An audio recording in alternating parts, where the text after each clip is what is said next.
Hello, I'm Michael. I'm Sally, and this is Wrestle MSX.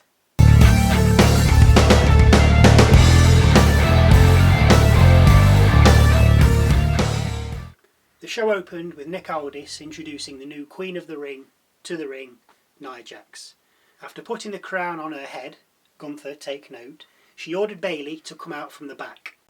As Bayley headed down to ringside, she was attacked by Chelsea Green and Piper Niven on the rampway. The attack continued into the ring, Jax just watching on.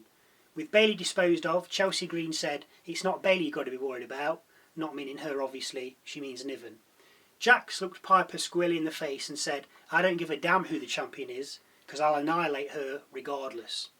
Then we see Nick Aldis backstage. As we do, a QR code flashes up.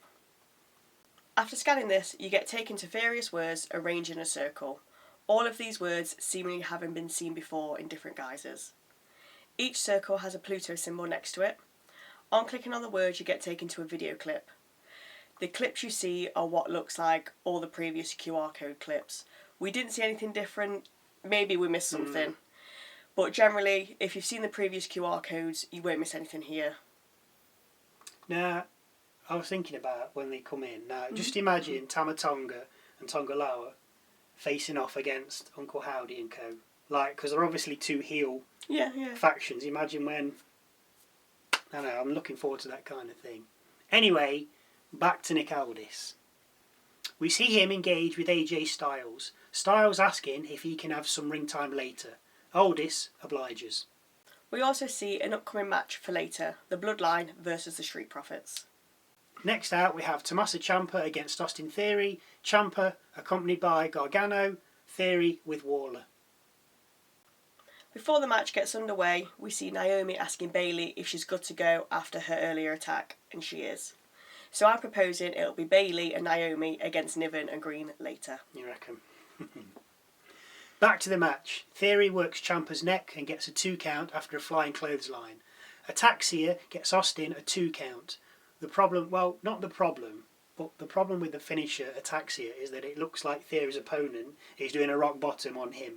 Oh, okay. And it looks like Theory's taking the brunt of the move. Anyway, Theory then gets distracted by Waller, allowing Ciampa to roll up Theory for the pin, stealing the victory. Tag team champs already breaking up. We then see Naomi getting her wish granted by Nick Aldis of her and Bayley against Chelsea Green and Piper Niven later. As she leaves, we see LA Knight enter the frame, asking Aldis where Logan Paul is. Back from the break, we catch Knight leaving Aldis' office, with Kyla Braxton asking for a quick word. Knight says that Paul isn't here and that he's after the US belt. Yeah. Personally, I think the US title would suit Yeah, Knight, I think it would. Fair. That's the belt for him. Yes, definitely. I'm not saying he won't ever win a big one, but a US champ is right up his street, I think. We then see Carmelo Hayes talk to Knight. Hayes gets some of the names mixed up during his conversation with Knight. Knight, as quick as a flash, picks him up on it. Yeah. Telling him to get those names right. Hayes very nearly breaking character. Hayes goes on to say that Knight likes to talk the talk, but can he walk the walk? Next up, Andrade versus Apollo Crews. Welcome back, Apollo. A momentary distraction by Angel Garza gets Apollo Crews a 2 count after a standing moonsault. Andrade finishes Crews with a message. After the match, Santo Escobar comes out with his gang, presumably trying to recruit Andrade. Andrade, though, just walks past and then through them, showing no interest whatsoever.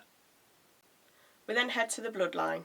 Heyman telling Solo all he sees is violence and no strategy. When Roman comes back, we need Cody in check. Heyman tells Solo. We got him in check and he doesn't even know it, Sokoa replies. Who's we? Heyman asks. But before Solo can reply, on the TV screen behind them we hear Kevin Owens' music and we see him make his way to the ring. I got a strategy for you. Fix this, Solo tells Heyman. After the break, we see Apollo Crews attacking Angel Garza in the locker room before Kevin Owens addresses the crowd.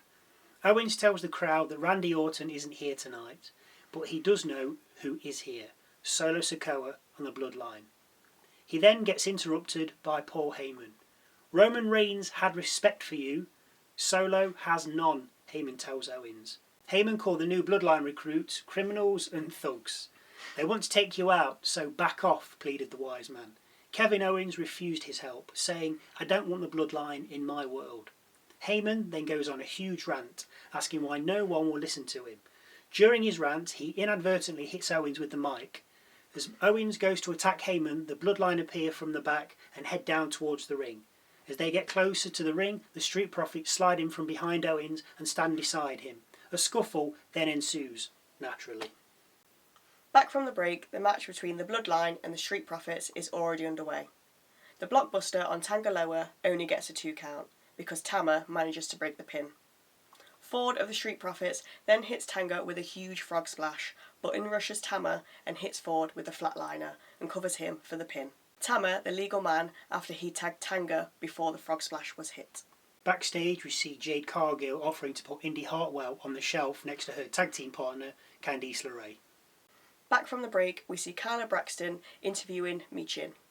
She then gets interrupted by Queen Nia. Michin doesn't take kindly to this, and Jax doesn't take too kindly to Michin's unkindliness, if you follow. Feud inbound. Next up, Bayley and Naomi versus Piper Niven and Chelsea Green. A split-legged moonsault gets Naomi a 2 count on Green, then a rear view floors Green again. Niven and Bayley are fighting on the outside, with Piper in firm control. Naomi goes up for the cover on Green, and as the ref's about to hit the mat for the 3rd time, Niven gets back in the ring and sentons Naomi, taking out Naomi and Green. Green being collateral damage. Niven then rolls Naomi onto her back, picks up Green and places her on top of Naomi for the cover. The ref counts, Chelsea gets the pin, and her team win, not even knowing anything about it. As per usual, I don't think she knows what's going on. We then see AJ Styles heading towards the ring from the backstage area. This is it, the big retirement. This is it.